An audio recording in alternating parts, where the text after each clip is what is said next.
Hi friends, welcome to the movie point. आज हम बात करने वाले हैं पृथ्वीराज चौहान मूवी की, तो चलिए शुरू करते हैं।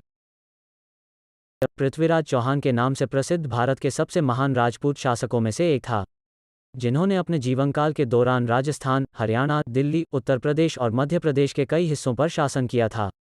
अपनी वीरता के लिए जाने जाने वाले पृथ्वीराज चौहान की अक्सर एक बहादुर भारतीय राजा के रूप में प्रशंसा की जाती है, जो मुस्लिम शासकों के आक्रमण के खिलाफ खड़े थे।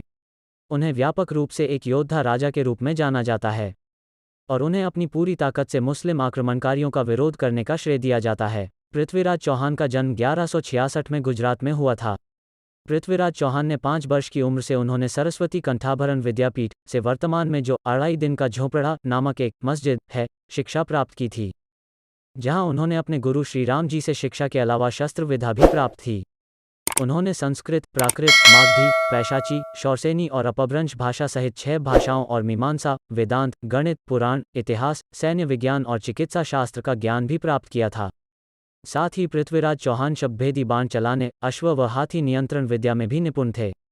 1179 में पृथ्वीराज चौहान के पिता की एक लड़ाई में मृत्यु हो जाने के कारण 13 वर्ष की आयु में वह अजमेर के सिंहासन पर विराजमान हुए, और उन्होंने एक बार बिना किसी हथियार के एक शेर को मार दिया था।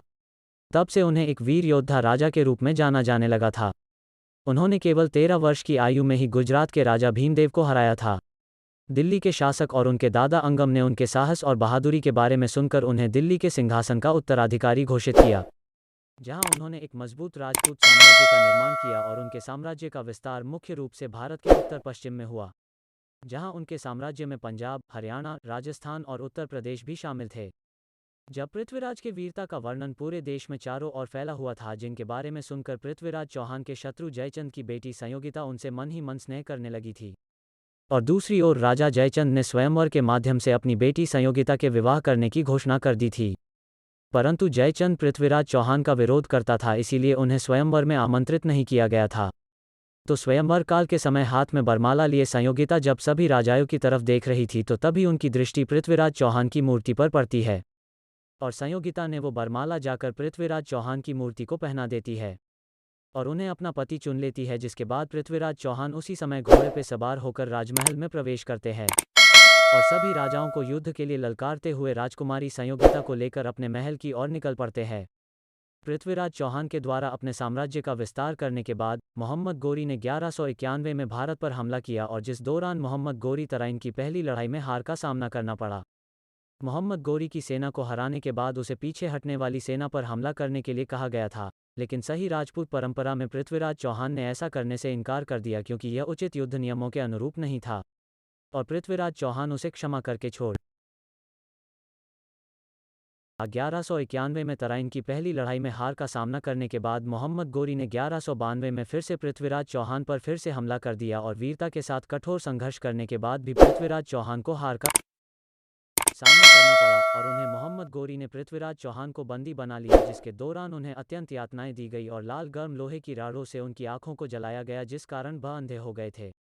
तो उस दौरान मोहम्मद गोरी के आदेश पर प्रताप सिंह ने पृथ्वीराज चौहान को इस्लाम धर्म स्वीकार करने का कहा गया, परंतु पृथ्वीराज चौहान ने कहा, मैं मोहम्मद गोरी को मारना चाहता हूं और मैं शब्द भेदी बाण चला सकता हूं। तुम मोहम्मद गोरी को मेरे कला देखने के लिए तैयार करो, मैं उस दौरान मोहम्मद गोरी का वध कर दूंगा। लेकिन प्रताप सिंह ने इस बात की सूचना मोहम्मद गोरी को दे दी, और मोहम्मद गोरी क्रोधित हो गया, लेकिन मंत्री के बार बार कहने पर मोहम्मद गोरी ने पृथ्वीराज चौहान की विद्या देखने के लिए बुलाया, और अपने स्थान पर लोहे की मूर्ति रख ली और बाण चलाने का आदेश दिया, और मोहम्मद गोरी की आवाज़ सुनकर पृथ्वीराज चौहान बाण चलाया, जो मोहम्मद गोरी के स्थान पर लोहे की मूर्ति पर लगा, जिसे मूर्ति के 2 हिस्से हो गए। और पृथ्वीराज चौहान की इसी कला को देखकर मोहम्मद गोरी क्रोधित हो गया, और उसने पृथ्वीराज चौहान की मृत्यु का आदेश दे दिया, और फिर अंत में सैनिकों द्वारा पृथ्वीराज चौहान को मार दिया गया, और वो वीरगति को प्राप्त हो गए। पृथ्वीराज चौहान की मृत्यु 1192 में हुई। पराजय मोहम्मद गोरी।